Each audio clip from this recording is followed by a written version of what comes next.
Hello, this is Aram Hamparian from the Armenian National Committee of America headquarters here in Washington, D.C. I want to share with you some news, which is that the Congressional Armenian Caucus, a group of legislative friends, Democrats and Republicans in the U.S. House, has congratulated Artsakh on its 27th year of independence, the 27th anniversary since the Declaration of Independence that granted the people of Artsakh independent status, the freedom, the ability to enjoy the same liberties as so many other nations of our earth. Now, looking at this, right, you might say, well, that's normal. You know, that happens every year. You know, what's so special about that? And certainly there's that angle, and you can certainly look at it in that fashion. And another way to look at it is that, well, actually, it's a bit more than normal. It's almost a miracle that we can today count Artsakh as a free nation, one whose freedom is welcomed and supported and endorsed by members of the U.S. Congress. And I think that you know, it's for everyone to weigh, you know, how they view sort of the normality of Artsakh's freedom. And I think you know, if my bias is a little bit toward the miracle side, other people might be a little bit more on the normal side. But this, you know, the fact that we have a free Artsakh today, a free Armenia today, I mean, for those of us with a couple of gray hairs, I mean, it's truly a miracle. A miracle not necessarily granted from above, but one earned, I think, through the efforts of so many. First and foremost by the soldiers who defended Artsakh, but in a way by each and every one of us who've worked hard, done our part in a million different ways, through advocacy, through business development, through just education. There's a thousand ways. As many Armenians as there are around the world, there are that many ways to help Artsakh. I think we all can count ourselves as having contributed to the Artsakh miracle that we celebrate today. It was September 2nd, 27 years ago, that Artsakh declared its independence. So very, very, you know, appreciative of the efforts of our congressional friends to make this happen. The leaders who signed the letter are, of course, the founding co-chair of the Armenian Caucus, Frank Pallone, his Republican counterpart, David Trott, David Valadao. Trott is from Michigan, Valadao from Fresno, Jackie Spear, who's of Armenian heritage from the Bay Area of California, and the vice chairs, our great friend Adam Schiff, and also our Greek-American ally, Congressman Bill Arakis of Florida. So these 6 legislators came together and congratulated Artsakh on its independence, but also made 2 other important points. The first is that Artsakh needs to take part fully in all peace dialogue about its future. The concept that third parties or international groups or mediators or anyone else, frankly, can sit down and determine the future of the people of Artsakh without the people of Artsakh taking part, that's simply a preposterous proposition. And they highlight that and say that Artsakh needs to be back at the very center of the negotiation process. And of course, they added that America needs to be to recognize Artsakh's independence, and they're going to advocate. They pledge their commitment to advocating for the recognition of Artsakh's status. Now, I'll touch on this a little bit later, but we know that many U.S. states have already done so. We're escalating that strategy. We want to see a broader set of U.S. states recognize the Armenian, the Artsakh Republic, and also see that rise from the state level ultimately to the federal level, and ultimately beyond that to the international level. That's a long-term strategy. Now, the congressional letter is not a standalone proposition. It's part of an ANCA approach, which is to broaden and deepen American engagement with Artsakh. Now, in doing that, we face some serious obstacles. And one of those obstacles is that U.S. policy today severely restricts the type of dialogue that can exist between Artsakh and the United States, with a very special focus on limiting official U.S. contacts. So the number of officials in the U.S. government is massive. It's in the millions. But the number that can actually visit Artsakh or talk to Artsakh officials in other international settings, even here in Washington, is, you know, can count them on one hand. It's a really nominal figure, and it profoundly limits the type of dialogue and common understanding that we need if we're going to solve this issue. If Artsakh and Azerbaijan are going to resolve these issues, they need to talk directly. Second, all the international actors, the third parties, the mediators and others need to have unfettered access to the situation on the ground. They need to be able to go to Baku and ask the tough questions, do the same thing in Stepanakert, do the same thing in Yerevan. The idea that by limiting people's knowledge, by limiting their travel and communications, that's somehow going to serve the cause of peace. That goes against, if it goes against obviously common sense, but every little bit of diplomatic wisdom that our nation has accrued over, 2+ centuries.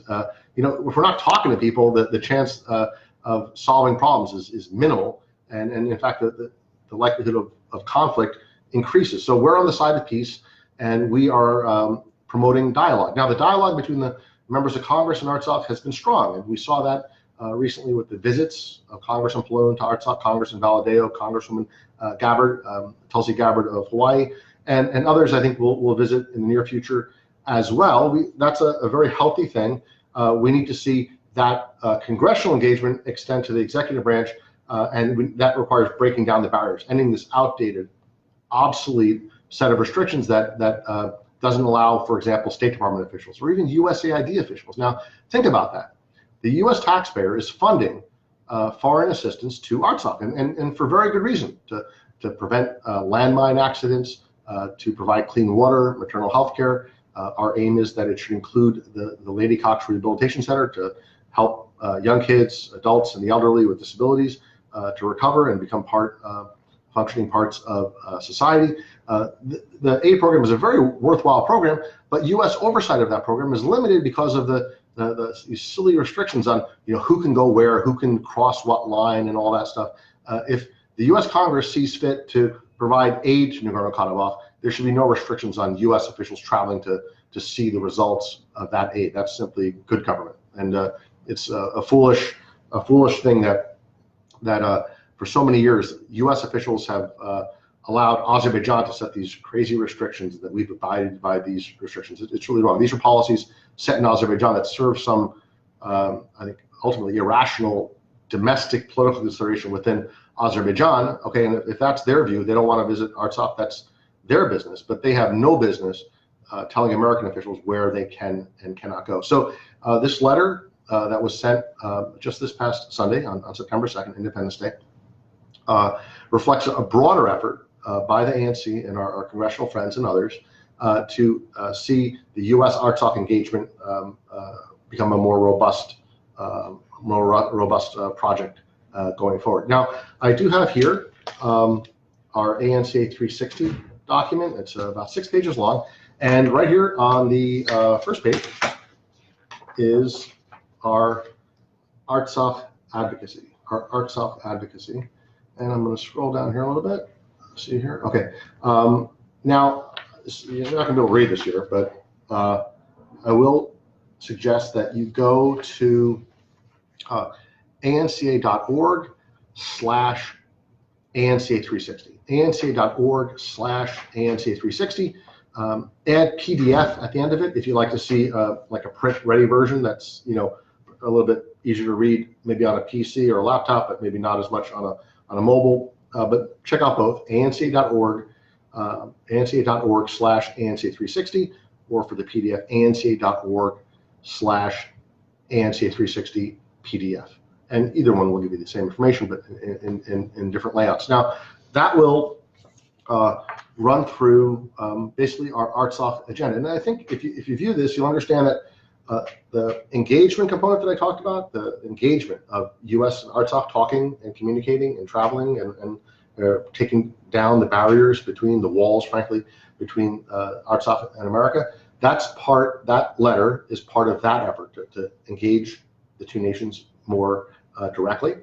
And that effort is part of a larger set of initiatives, which I'll review now, which would promote the safety and security, ultimately the prosperity of a free Artsakh. That, in turn, is part of a broader ANCA 360 effort, which is directed at the North Star of the ANCA, which is the viability, security, survival of the Armenian nation. And that includes genocide-related advocacy, that includes checking Turkish and Azeri aggression, it includes freedom for Artsakh, and it includes stronger U.S.-Armenian ties. That's a more holistic kind of like 360 view of Armenian viability going into the 21st, eventually the 22nd and beyond, the 21st century, 22nd century. We have a long view of Armenian survival as a nation that's been around for millennia. that's required of us, given our neighborhood, given our history, given the legacy that we've inherited. We need to think in those terms, not day to day and week to week, and worry. We need to worry about what's happening on a daily basis in the diaspora, in the homeland, but with an eye toward how this fits into a far bigger time window. How is Armenia going to remain strong, secure, viable in the Caucasus, in its both eastern and ultimately western homelands? What is the winning solution? What is the survival formula for the Armenian nation? These various ANCA 360 pieces all contribute to that. And I think that we would all agree that Artsakh is an absolute prerequisite for that. A strong, free, secure Artsakh is the key to Armenia's survival, and that's why we focus so extremely heavily on the Artsakh issue. Now, just a few issues. I'll review some of sort of the legacy issues that we bring to the table on Artsakh. The first is, as I mentioned, the Artsakh aid program. We have been providing, the Congress, through the advocacy of the ANCA, has been providing aid to Artsakh now for more than 20 years. It was actually fiscal year 98 that the Congress initiated the aid program directly to Artsakh. At the time, that was over the opposition of over the opposition of the State Department, over the opposition of the Azerbaijani government, over the opposition of the oil industry, and a whole range of others. But the Congress, through Congressman Sherman, at the time, others, including Nancy Pelosi, the current Democratic leader, and others in the appropriations process, helped make that a reality. And that program has been in place ever since, doing a whole range of great things for Artsakh. In addition to the material benefits, of course, is this powerful symbolism of the U.S. sending aid directly to Artsakh, recognizing that it's neither practical nor principled to direct that aid through Baku. First, it wouldn't get there, and second, they have no claim to Artsakh, and they should not be the ones distributing aid in Artsakh. It's simply not their space, it's not their territory, and they have no claim to it. So I think the Congress makes that point very well by delivering aid directly to Artsakh. To date, I think the number is in excess of about $45 million. And again, that's both materially beneficial and also politically significant. Another great step forward we took was in 1992, which was the passage of Section 907 of the Freedom Support Act, which placed restrictions on U.S. government-to-government aid to Azerbaijan until it lifted its blockade and ended its offensive uses of force against Artsakh and Armenia. Subsequently, about 10 years later, after 9/11, the president was granted authority to waive that provision of law, which is something that we resisted and certainly regret. But nonetheless, that law does remain in place, and it represents, frankly, the only official statement of U.S. policy on Azerbaijani aggression condemning Azerbaijani aggression against Armenia and Artsakh. And that's a very, very meaningful law. Azerbaijan attacks it consistently. It remains on the books, and we'll defend that and look for opportunities to strengthen that. We think that Azerbaijan has forfeited any claim that it may have had to have this provision of law waived. We think that President Trump and any subsequent president should no longer waive this law, but we're working on that. It's a work in progress. Other Artsakh advocacy that I think stands out was our opposition to Matt Bryza, who was nominated by President Obama to serve as ambassador to Azerbaijan. He was uniquely unqualified for this position. He brought a lot of bias, demonstrable bias, and also quite a bit of baggage to this nomination process. We, frankly, shared our views with the administration on this. They thought they were taking the better path by nominating him. It was a foolhardy move. Ultimately, the Senate blocked his confirmation. The president circumvented that by doing what they call a recess nomination, which is kind of a constitutional provision which allows the president to make temporary one-year appointments during a congressional recess. It's kind of an old school, provision, obviously written in the 18th century when it took weeks and weeks for the Congress to reassemble. So the president was granted authority to make recess appointments, and it has no relevance today, except that the president used it to avoid the advice and consent power of the Senate. So Matt Bryza ultimately did serve for about a year in that position. When the recess appointment expired, the Senate did not confirm him, and ultimately he he left the Foreign Service, which I think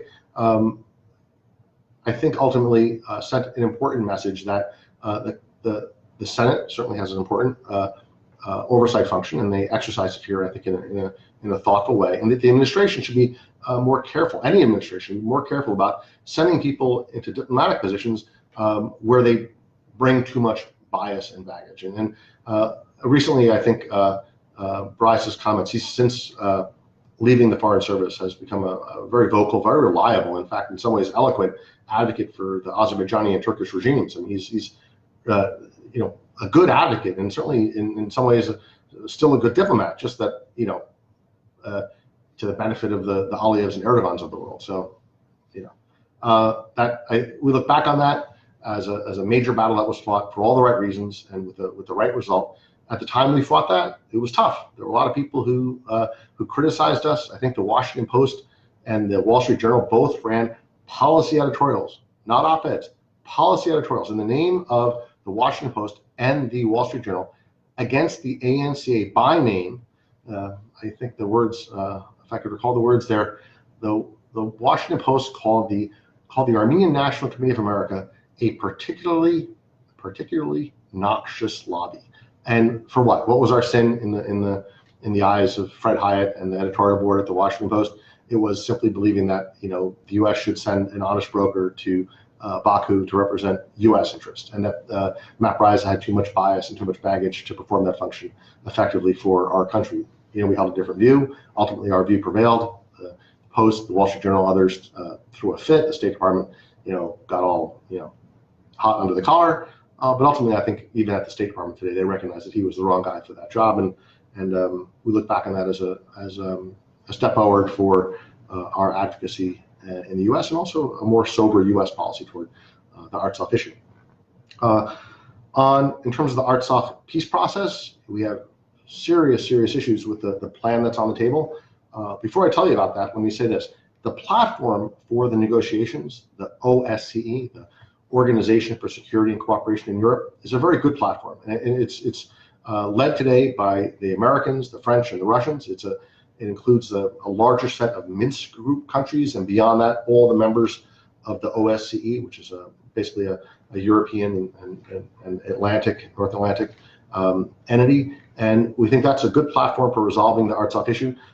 Now, how it gets resolved is a different issue, and the plan that's on the table is typically known as the Madrid principles, and those are, in our view, reckless. They involve essentially the Armenian side, Artsakh, making upfront, strategic, territorial, and irrevocable concessions in return for Azerbaijan making vague, deferred, and reversible promises. And that's simply not. None of us in our lives would conduct our affairs in that manner. None of us would sign away the deed to our homes in the promise that at some future date they would discuss, the buyer would discuss a price. This is ridiculous. None of the negotiators who sit at the table and with a straight face ask Artsakh to make these concessions would ever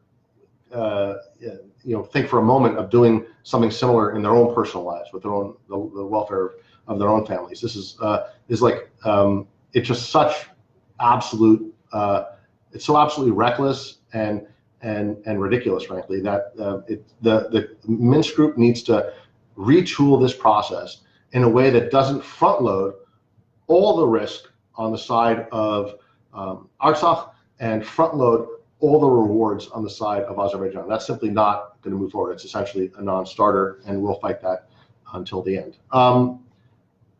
Other issues that we've worked on is keeping weapons out of the hands of Azerbaijan to the extent that's possible, and that very often involves whether or not U.S. transfer licenses or third-party transfer licenses are involved. I'll give an example. Some years ago, Aliyev met with the Prime Minister of Azerbaijan, and they discussed publicly the sale of Iron Dome systems from Israel to Azerbaijan. Now, these are so-called defensive systems, but ultimately would help Azerbaijan shield itself in the event that it launched a first strike against Armenia. So it's, in our view, a first strike weapon, or a weapon that enables an Azerbaijani first strike. We felt that was wrong on so many levels: regional, security, legal, and ultimately, upon doing the research, found that the export license, that the license signed between the U.S. and Israel required that any third-party transfer include require that any third-party transfer to a country like Azerbaijan, for instance, would require U.S. written consent, and the U.S. did not provide written consent, I think, at our urging, and as a result, the deal never went through. And I think that is an example of how understanding the system, monitoring the system, having allies in the system can prevent harms from impacting Artsakh or Armenia. That's a very, very important function that we play. It's a bit of a watchdog role. It requires a lot of vigilance, a lot of technical understanding, but at the exact point of impact, sort of into the American sort of policymaking structure, if you do these things in a thoughtful, professional, timely, and effective manner, you can help contribute to Artsakh security. We do that time and time again. Some of it we talk about on videos like this, and some of it we don't. But that's a very, very important function for the ANCA. It's a bit of, we consider ourselves the second army of the Armenian nation. The Armenian advocacy movement, Haitad, around the world is a second army of the Armenian nation, with great respect, of course, to the first army. We are never in the diaspora called upon to risk life or limb or liberty even for the Armenian cause. We devote our time, our treasure, our sweat, things of that sort. But those sacrifices, pale in comparison to what is called upon, what our soldiers in Artsakh are called upon to do, or on the Armenian border. They're the first army, and to them goes the great respect of the Armenian nation. But that doesn't mean we don't have work to do. We can be a second army. It's an advocacy army. It's conducted in meetings and in the halls of Congress, in the White House, State Department, places like that. But that's very, very important function for us. And I think Iron Dome is an example of how we can materially help defend the people of Artsakh on the front lines. Another initiative that we've pushed very aggressively is the Royce-Engel peace proposals. Now, some of you may be familiar with this and others of you are not, but Royce and Engel are the chairman and ranking Democrat on the House Foreign Affairs Committee. And they put forward several years ago, in consultation with us, a set of proposals, 3 of them in fact, to promote and protect and strengthen the ceasefire on the line of contact, primarily the Azerbaijan-Artsakh line of contact, but essentially the entire Artsakh, Armenia, Azerbaijan line of contact. It's our view that peace will not be possible in the long term if it's not possible on the ground today. The Armenian side is not going to be pushed to make concessions at the peace table because Azerbaijan is killing soldiers on the line of contact. That's simply not going to happen. The focus needs to be first on having a stable ceasefire, then bringing the parties together, and in that environment of calm and peace, the 2 parties working through the issues they need to work through. So the first prerequisite is peace on the ground, a strong ceasefire. Royce and Engel pushed for 3 initiatives. The first is more observers. The OSCE has observers in the region, but there's just a few. There need to be many, many more observers on the ground to see what's going on, especially to see who is initiating aggression. That's very, very important. That's number 1. Number 2, the withdrawal, or the non-deployment, in fact, of snipers, heavy arms, new weapon systems from the line of contact. So the very presence of snipers on the line of contact are the result, or the cause rather, of so many of the deaths that we see from week to week in the region. But also, we see from time to time the introduction of new weapon systems, tanks, anti-aircraft missiles, things of that nature. Those also need to be pulled back from the line of contact, not deployed line of contact. The third initiative, and a very, very thoughtful one, is the introduction and deployment of gunfire locator systems along the line of contact, so that these monitors would be administered by a third party, not by Azerbaijan, not by Artsakh, not by Armenia, but rather by the OSCE, for example. And these systems could detect, who starts the shooting, where the fire comes from, what type of munitions are involved, where they're directed, things of that sort.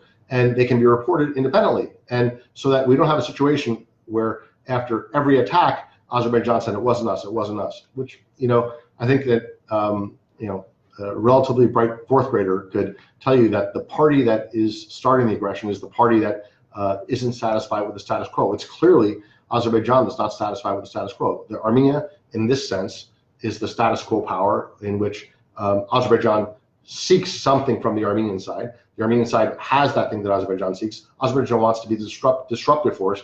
It would stand to reason, just even a priori, that Azerbaijan is the aggressor. I think, like I said, a bright fourth grader could figure that out. But let's also have the technical data to back that up, and let's have those gunfire locators in place so that we can know exactly who's committing aggression and who, frankly, is the victim of that aggression. That's the Royce Engel proposals. Obviously, I touched a bit upon state-level recognition issues. We have, I think, let me tell you the states here. I should have these memorized, but I'll read them off just to make sure I don't forget any, because every state that has recognized Artsakh has been the result of great work by very devoted Armenian Americans living in those local states and communities. So far, California, Georgia, Hawaii, Louisiana, Massachusetts, Maine, Michigan, and Rhode Island have recognized Artsakh. We'd like to see that number grow, and as I said, we'd like to see that elevated, escalated from state-level recognitions to federal recognition, and ultimately to international recognition. Sort of to come full circle on the engagement between the U.S. and Artsakh, I started by talking about the letter that was sent by the Armenian caucus to President Sahakian of Artsakh, congratulating Artsakh on its 27th anniversary of independence. Part of that was earlier this year. Part of that effort was that President Sahakian's visit to Washington, D.C. This was the first time that we had seen an official visit that involved congressional meetings, reception, things of that sort, of a large-scale program by an Artsakh president, official visit to Washington, D.C. He visited the U.S. Capitol, met with legislators, talked to the Armenian community, met with think tanks, things of that sort. So that type of engagement is a very, very positive thing. All these things I've talked about, and there are many others here. I do recommend that you visit ANCA 360. Visit ANCA 360, anca.org/ANCA 360. Visit that site. It'll have all this and more.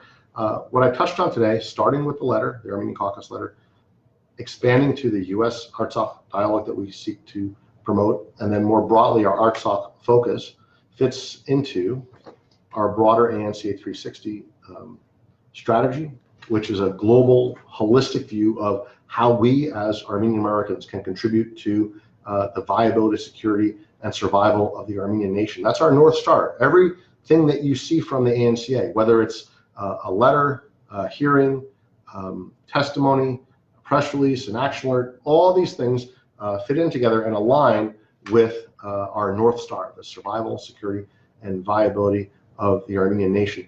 I could go into a few more cut-about details. I'm going to cut myself a little bit short right here. And of course, I'm going to leave aside all the other work that we're doing on the Armenian genocide, on U.S.-Turkey relations, on U.S.-Armenia economic and political and military ties. Those are also very, very important functions. I'll probably do a video in the next couple of days that introduces our most recent work in those areas as well.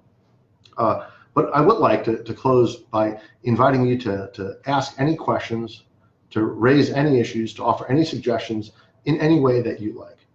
Now, you can do that here. You can leave comments on this Facebook video. You can just more generally, message us from the ANCA Facebook page. We have a pretty active account on Twitter, also on Instagram. Feel free to weigh in there as well. If you'd rather not offer your thoughts or suggestions in a public setting, we have an email called ideas@anca.org, and we get some of our best ideas through that channel. So feel free to write at any time, ideas@anca.org. Write to me directly at aram@anca.org, aram@anca.org, and I would love to hear from you and hear your ideas, your suggestions. Some of the best feedback we ever get is criticism. And so we think actually that makes us stronger. So weigh in with your thoughts. Tell us what you think. If you think we're on the wrong track, tell us that. If there are things you think we're doing right, encourage us to do more of that as well. We're a community group. We're not a corporate group. We're not government funded. We don't have just one big benefactor who bankrolls the operation. We literally are a grassroots organization that depends upon the goodwill, the financial support, and also the ideas of literally hundreds of thousands of Americans of Armenian heritage and just Americans who support Armenia from around the United States. So please do weigh in. Please do stay in touch. If you get a chance, check us out on Facebook, on Twitter, and of course on the ANCA website, anca.org. So thank you very much for your patience and your time today. Please do stay in touch.